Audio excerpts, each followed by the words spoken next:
안녕하십니까. 청구인 측 대리인 김진환 변호사입니다. 저는 헌법재판소 그리고 2025년 우리 시민들에게 필요한 진실과 용기라는 주제로 말씀드리려고 합니다. 헌법재판소는 대한민국의 헌법 질서를 지키는 최후의 보루입니다. 하지만 권력자나 다른 국가기관을 압도할 수 있는 힘을 갖고 있지 못합니다. 헌법재판소가 갖는 재판의 권한도 사실 다른 권력기관이 갖는 힘과 비교할 때 그 힘이 미미합니다. 판단하는 힘이라기보다는 오히려 질문하는 힘에 가깝습니다. 헌재가 갖는 유일한 힘은 바로 그 질문하는 힘, 그리고 그 질문이 갖는 설득력입니다. 헌법재판소는 그동안 이런 질문의 힘을 공정하고 정의롭게 사용해 왔습니다. 그 덕분에 우리 사회는 한 걸음 더 성장할 수 있었습니다. 우리의 민주주의가 성숙하게 된 데에 기여한 수많은 요인 중 헌법재판소의 업적을 빼놓을 수는 없습니다. 40년도 되지 않는 길지 않는 역사를 가진 헌법재판소는 대한민국 공동체가 나아가고 민주주의에 대한 신뢰를 굳건히 하는 나침반과 안전판의 역할을 수행해 왔습니다. 무엇보다도 그 전까지 무시되고 배척되었던 힘없는 사람들의 목소리를 존중하고 경청해 왔습니다. 정치 사회 세력이 서로 치열하게 대결하여 어떤 결론도 내리지 못하고 갈등할 때 헌법재판소의 판단으로 평화적으로 처리할 수 있었습니다. 이런 헌법재판소의 성취가 가능하였던 가장 중요한 이유는 우리 국민들이 헌법재판소의 질문과 판단을 신뢰하고 존중하였기 때문입니다.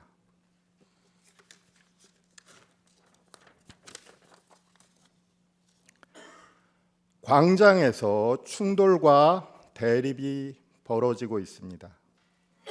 피청구인의 위헌적 행위를 옹호하는 일부 정치 세력과 사회 세력들이 헌법을 부정하며 헌법재판소를 흔들고 있습니다. 앞장서서 헌법 질서를 존중해야 할 정치인들이 오히려 헌법재판소에 대한 불신을 선동하고 있습니다. 자신들의 정치적 이익을 달성하기 위한 도구로 삼고자 헌법재판소의 위기를 부추기는 것입니다.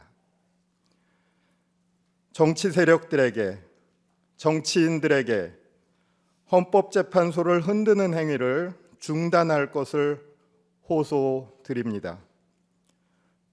헌법재판소가 우리 사회에 던지는 질문에 공감하지 않더라도, 그래서 질문의 내용을 비판하더라도 질문하는 재판관들이 편향된 사람이라고 선동해서는 안 됩니다. 그것은 자신들의 편견 가득한 이념틀로 재판관들의 생각과 양심을 함부로 규정짓는 행위이며 헌법재판소에 질문하는 입을 폭력의 손으로 틀어막는 행위입니다. 사실 이 호소는 어느 진영의 일방을 위한 호소가 아닙니다. 헌법재판소는 자의적인 권력으로부터 국민을 지켜주는 가장 최후의 기관입니다. 지금은 헌재 흔들기에 여념없는 정치 세력도 언젠가 권력의 횡포로부터 보호받아야 할 때는 헌재 심판정 앞에 호소할 수밖에 없습니다. 만일 헌법재판소에 대한 신뢰마저도 무너뜨린다면 우리 사회는 헌법 이전에 만인 대 만인의 투쟁 상태로 돌아갈 것입니다.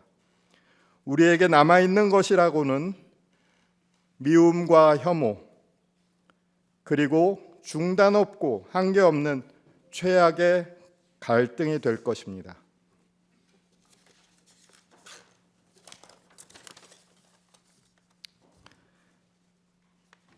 (2025년) 우리에게 필요한 진실과 용기에 관하여 말씀드리겠습니다. 1987년 이후 도도하게 흐르고 있는 대한민국의 민주주의는 우리 역사에 거스를 수 없는 성취입니다.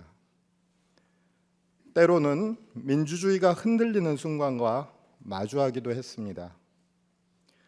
불의한 권력이 법과 정의를 무너뜨리려 했던 순간, 공동체가 분열되고 서로에 대한 신뢰가 흔들렸던 순간, 우리는 무엇을 해야 할지 고민해야 했습니다.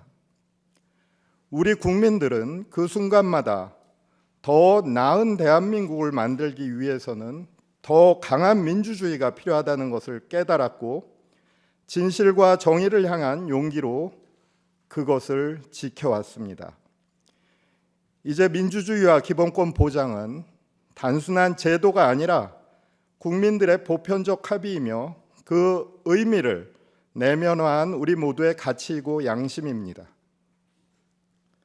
그리고 우리는 지금 다시 한번 중요한 선택의 기로에 서 있습니다. 현재 우리에게는 어떤 진실과 용기가 필요할까요? 제가 생각하는 우리에게 필요한 진실과 용기는 이런 것들입니다. 첫째, 있는 그대로의 사실을 직시해야 합니다.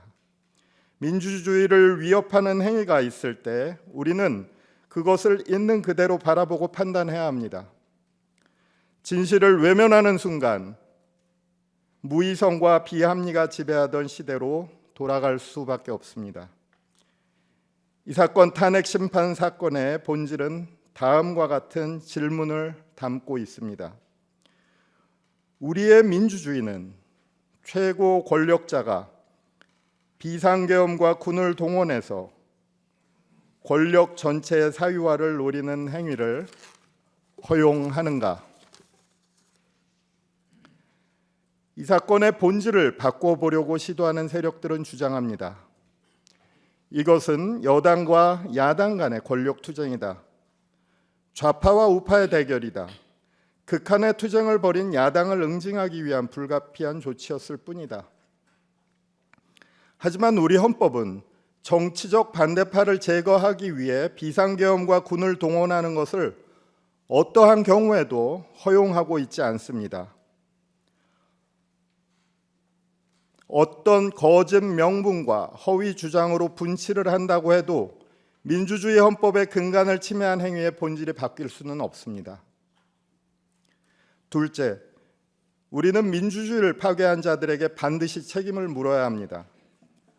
헌법을 보호하고 준수하겠다고 선서한 대통령이 날벼락 같은 비상계엄을 선포해 민주공화국을 해체하려고 했습니다. 언론, 출판, 집회, 결사의 자유를 모두 빼앗는 포고령을 발표했습니다.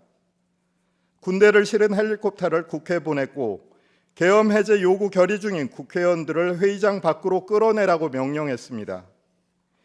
이런 행위를 한 피청구인에게 책임을 묻지 않을 수는 없습니다. 피청구인을 다시 권자로 돌려보낸다면 나와 우리 가족의 미래는 결코 안전할 수 없습니다. 책임을 묻는 것은 과거 행위에 대한 응보나 복수를 위한 것이 아닙니다. 그것은 우리 모두의 미래를 위한 일입니다. 셋째, 우리는 모두를 서로 신뢰해야 합니다. 불신과 분열은 우리를 가장 쉽게 무너뜨립니다. 우리는 역사 속에서 함께 나아갈 때 더 강해진다는 것을 배웠습니다. 우리를 갈라놓으려는 거짓 선동과 거짓말들을 이겨내고 민주주의를 지키기 위해 손을 잡아야 합니다. 같은 목표를 향해 가는 동료 시민으로서 우리는 다시 협력하고 연결되어야 합니다. 그리고 생각하고 행동해야 합니다. 우리들 자신이 직접 나서지 않는다면 그 어떤 권력도 우리의 자유를 대신 지켜주지 않습니다. 우리가 올바른 질문을 던지고 잘못된 것에 대해서 맞서며 행동할 때 민주주의는 회복될 수 있습니다. 이번 헌법적 위기 상황 속에서 우리가 지켜보아야 했던 가장 안타까운 장면은 경찰과 사법기관을 향해 폭력을 행사하는 일부 젊은이들의 모습이었습니다. 우리는 이들 젊은이들을 비난하는 것에 그쳐서는 안 될 것입니다. 우리 사회의 법과 제도, 현실과 관행이 우리 젊은이들의 꿈을 좌절하도록 만들지는 않았는지, 우리 사회가 그들에게 합당하고 공정한 희망을 나누어 주었던 것인지 돌아보아야 합니다. 민주주의는 단순한 법과 절차로 유지될 수는 없습니다. 구성원 모두가 그 공동체 속에서 희망과 신뢰를 찾을 수 있을 때 지속될 수 있습니다. 2025년 민주주의 위기 속에서 우리는 진지하게 고민해야 할 것입니다. 우리 국민들이 대한민국을 사랑하고 신뢰할 수 있도록 하기 위해서 영화의 제목처럼 한국이 싫어서 한국을 떠나가지 않도록 하기 위해서 우리는 과연 어떤 나라를 만들어야 할 것인가에 관하여서 말입니다. 결론입니다. 우리는 민주주의 헌법의 기초를 다시 세우기 위해 이 사건 탄핵 심판정에 모였습니다. 저희 국회 대리인단 모두는 확신합니다. 헌법재판소 재판부가 조만간 내려주실 판단은 우리의 민주주의를 더욱 강하게 만들 것입니다. 그리고 우리 국민들은 그 판단 속에서 희망을 발견하고 대한민국에 대한 신뢰를 일구어 나갈 수 있을 것입니다. 이제 헌법재판소가 결단해야 할 시간입니다. 우리 대리인단 모두는 숨죽여 헌법재판소의 판단을 기다리겠습니다. 그리고 국민들과 함께 간절한 마음으로 헌법재판소의 정의로운 판단을 기도하고 염원하겠습니다. 감사합니다.